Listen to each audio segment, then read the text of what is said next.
15મી ઓગસ્ટના દિવસે એક દુઃખદ ઘટના બની। આ દુઃખદ ઘટના બનવાનું કારણ અમારા ગામમાં કોઈ ઓવરબ્રિજ નથી। અમારી બહુ વિનંતી છે કે આ સરકાર જે સરકાર હોય એ અને આ નાળો બનાવવાની અમને ગવર્મેન્ટ કે ગમે રસ્તો નાળો મળી આલે નકે પછી કોઈ સરકાર હશે આમાં વોટ આલવામાં ચેખલાવામાં માગતું નથી। હા, કાંકરેજના ચેખલા ગામે સર્જાયો અકસ્માતમાં ઘટના સ્થળે એક બાળકનું મોત, એકની હાલત ગંભીર। બનાસકાંઠા જિલ્લાના કાંકરેજ તાલુકાના ચેખલા ગામે આજે વહેલી સવારે ધ્વજવંદન કાર્યક્રમ જોવા માટે જઈ રહેલા ચેખલા ગામના એક બાઇક સવારનો ગમખ્વાર અકસ્માત સર્જાયો હતો, જેમાં ઘટના સ્થળે જ બાઇક પર સવાર બાળકનું મોત નીપજ્યું હતું અને બાઇક સવાર ગંભીર રીતે ઘાયલ થતાં તેને તાત્કાલિક સારવાર અર્થે ખસેડાયો હતો। બનાવની હકીકત કંઈક એવી છે કે ચેખલા ગામે આજે કાંકરેજ તાલુકા કક્ષાનો ધ્વજવંદન કાર્યક્રમ યોજાયો હતો, જેને લઈ આ કાર્યક્રમને નિહાળવા માટે સમગ્ર ચેખલા ગ્રામજનોમાં ભારે ઉત્સુકતા જોવા મળી હતી। ત્યારે આજે વહેલી સવારે ચેખલા ગામનો એક યુવાન બાઇક પર બાળકને બેસાડી ધ્વજવંદન કાર્યક્રમ નિહાળવા માટે જઈ રહ્યો હતો। તે દરમિયાન ચેખલા જૂના બસ સ્ટેન્ડ સામે બાઇક અને ગાડી વચ્ચે ભયંકર અકસ્માત સર્જાયો હતો। અકસ્માતની આ ઘટનામાં બાઇક પર સવાર બાળકનું ઘટના સ્થળે જ કમકમાટીભર્યું મોત નીપજ્યું હતું અને બાઇક સવાર ગંભીર રીતે ઘાયલ થતાં તેને સારવાર અર્થે ખસેડાયો હતો। જો કે આ ઘટનાને લઈ ચેખલા ગ્રામજનોમાં ભારે આક્રોશ જોવા મળ્યો હતો અને ગ્રામજનોએ આવી અકસ્માતની ઘટનાઓ બનવા પાછળ ચેખલા હાઈવે પર ઓવરબ્રિજનું નાળું નહીં હોવાનું જણાવી નાળું બનાવવાની ઉગ્ર માંગ કરી હતી।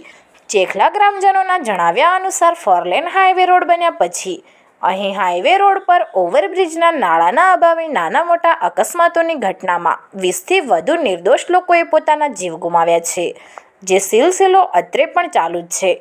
આજે પણ એક માસૂમ બાળકે પોતાનો જીવ ગુમાવ્યો છે।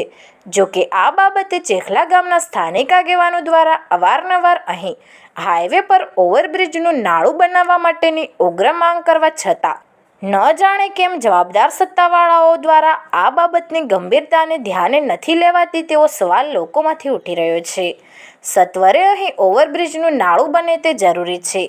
હાલમાં તો બાળકના મોતને લઈ બાળકના પરિવારજનો સહિત સમગ્ર ચેખલા ગામમાં ભારે આઘાત સાથે શોકની લાગણી છવાઈ ગઈ છે। હું કારોબારી અધ્યક્ષ બનાસકાંઠા જિલ્લા પંચાયત પ્રધાનજી રાઠોડ। આજે અમારા ગામમાં 15મી ઓગસ્ટના દિવસે એક દુઃખદ ઘટના બની। આ દુઃખદ ઘટના બનવાનું કારણ અમારા ગામમાં કોઈ ઓવરબ્રિજ નથી। બધા નાના ગામોમાં કાંકરેજ પંથકમાં મેં જોઈ છે, કતલપુરા હોય, માનપુર હોય, ત્યાં આ નેશનલ હાઈવે પુલ બનાવેલા છે, પરંતુ અમારું ગામ આશરે 10,000ની વસ્તી ધરાવતો હોવા છતાં અહીંયા ઓવરબ્રિજ બનાવેલ નથી। આ એક મારા સમજવા મુજબ નેશનલ હાઈવે અને સરકારની એક ત્રુટિ છે। અમારા ગામમાં આવા વારંવાર અકસ્માત થાય છે અને ઘણા બધા એવા હું માનું એ પ્રમાણે આજે 25થી 30 લોકોના આ છેલ્લા 5 વર્ષમાં મૃત્યુ થયા છે।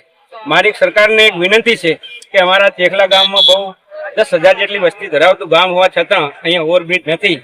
આ બધાની અમારી લાગણી અને માગણી છે ચેખલા ગામોને કે અહીંયા ઝડપથી સરકાર આ બાબતે વિચારણા કરે અને ઓવરબ્રિજનું કંઈક વિચારણા થાય અને સત્વરે સરકાર આ કામ હાથમાં લે।